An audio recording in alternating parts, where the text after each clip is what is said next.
All right, so we're going to write here what I did well and what I need to work on. Okay, thank you. So pick a space over there. Yeah, oh, yeah, so you're not, yeah, over there. Thank you.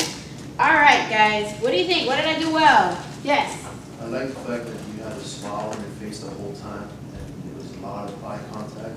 And you said right off the bat how you like that the requirements were easy to find on your resume. Good.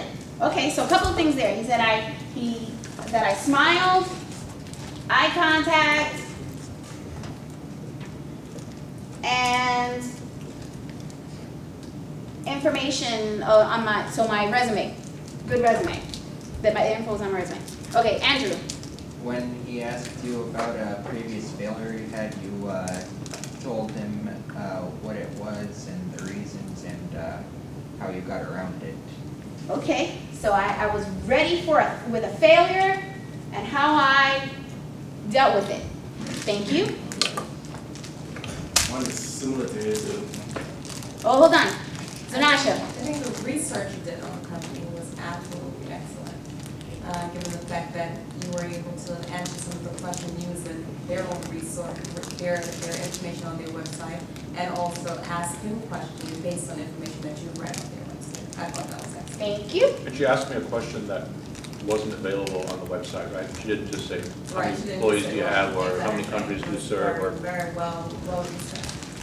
Thank you. Oh, and you guys can tell me actually if you want to tell, because I have nerds, I have chocolate, so I have candy like Laffy Taffy and stuff, or I have chocolate. I knew you were going to say that. Okay. Yes? I think that you were very confident, okay, and you answered these questions very well.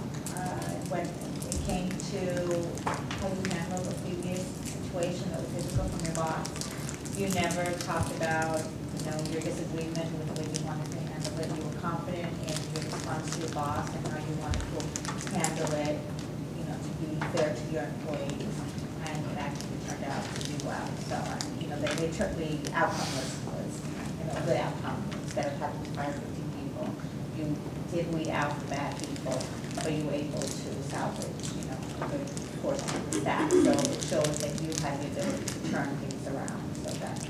Thank you. Okay, so confident. And did I bash the guy? Was I negative? Could I have been? Yeah. I could have been, but I was not negative. Okay, so that's important, especially if you have a boss that you cannot stand. Okay? You want or a listen. teacher. Or a teacher. Or a teacher, right? Okay. So, oh yeah, you want candy or chocolate? Candy. Candy? Nerd's good? Is that chocolate? Just nerd. Oh, okay. Okay. Okay, what else? Yes, Jean. The permission follow-up shows that you are interested, and then you also, ask for incentive cards, which is good.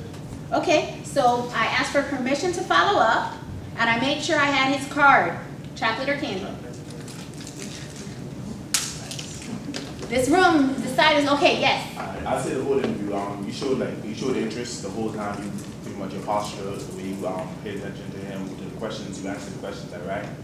You didn't beat around the bush with anything, and you put out all your positive aspects to everything. You didn't bring anything that was negative about anything that he actually shed positive light on it. They can't And you opened it up, handshake, chose it well. Just right next to it. You're not gonna remember it. She had the keynotes put down there. So. Okay, so he said I showed that I was interested, and so so he said good body language, posture. Chocolate or candy? You were professionally dressed.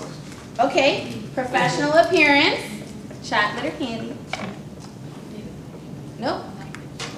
Yes, Andrew. Whenever he asked you a question pertaining to your portfolio, you followed along on a second copy. Oh, thank you. So when he asked me about my resume, I had it there. How many of you, if I said right now, oh, you know, just like it said on your resume, you're gonna remember, okay, what did I put on my resume? Right. right? So when you go, make sure you give them a copy and make sure you have your copy there right on top. Okay? So you can refer to it. You're looking at the same thing. Good. You are my candy. Which one? Huh? I know how to motivate Andrew. Look at him. He's like, yes.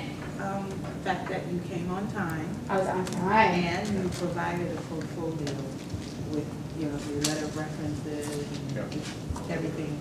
I had it ready because a lot of times what they have is something that it may not be pretty. Okay? It may not be pretty. So when I printed mine on nice paper and I put it in I gave him a good presentation. Okay? Simple as this point. Yes, ma'am. Mine is similar to hers. You have to read it, you call him by his name, you shake his hand, and you ask him permission if you could get questions and notes. Okay, so I greeted him, I knew his name, I shook his hand, and I asked permission to take notes. Why do you think I wanted to take notes? Okay, so I can remember what to bring up? What to put in the follow-up letter. Okay, and we're gonna talk about that, okay, afterwards. So what kinds of things? Because in the interview, they're always gonna tell you things that otherwise aren't there. They're not on the job description. You're gonna learn about the culture of the organization. You're gonna learn something in that interview. And you can, if you pick up on the word, if you pick up on stuff, you're gonna put that in the follow-up, okay? Sometimes it's really little things, like they might say, hey, you know, I'm heading off to vacation right after this interview, and just something like, hey, appreciate the time to interview me right before your vacation. Hope you have a great time in Aspen or something. It's just, you know, that's stuff that you would not remember if you put it down. The other reason is they'll say something like, I've got a question for you, and then it's like 3 questions in one. And, you know, so they'll say something like, what do you think about, you know, the supply chain environment in China? 1, 2, do you think people should use air or ocean more? And 3, what impact do you think that has on, you know, fuel economies? And you're like, shit. So you're better off saying, let me get those down so that I can answer them all, as opposed to getting through 2 and then saying, what was the middle part?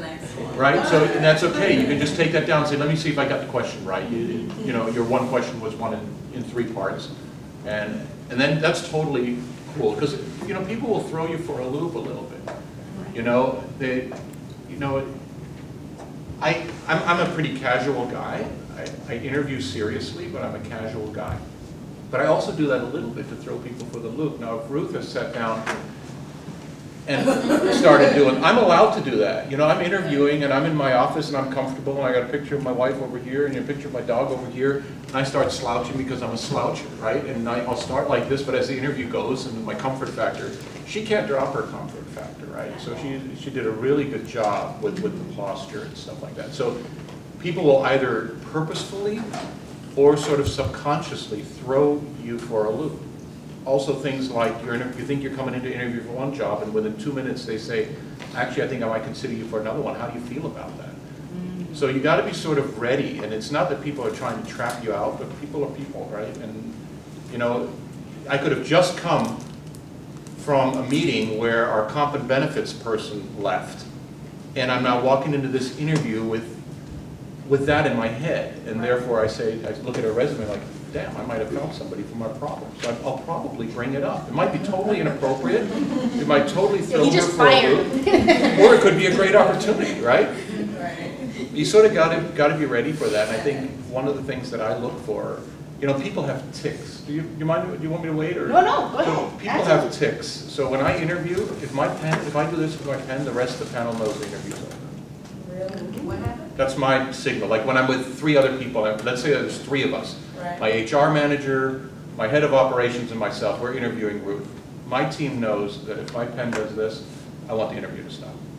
Don't ask all your other questions, wrap it up in 5 minutes. They just know that. The decision's made, right? Yeah, I've made my decision, this is a waste of time, you know, or whatever. So people sort of have tics. The other thing people will do is, which is really annoying, which you did a good job, is you didn't get sort of phased by what I'm doing on my piece of paper. You know, I walked in and I did one of these. Now everybody knows one of these, that's a force field. Plus is on one side, minus on another. If you start getting wigged out by that, saying which side of the paper is he writing his notes on,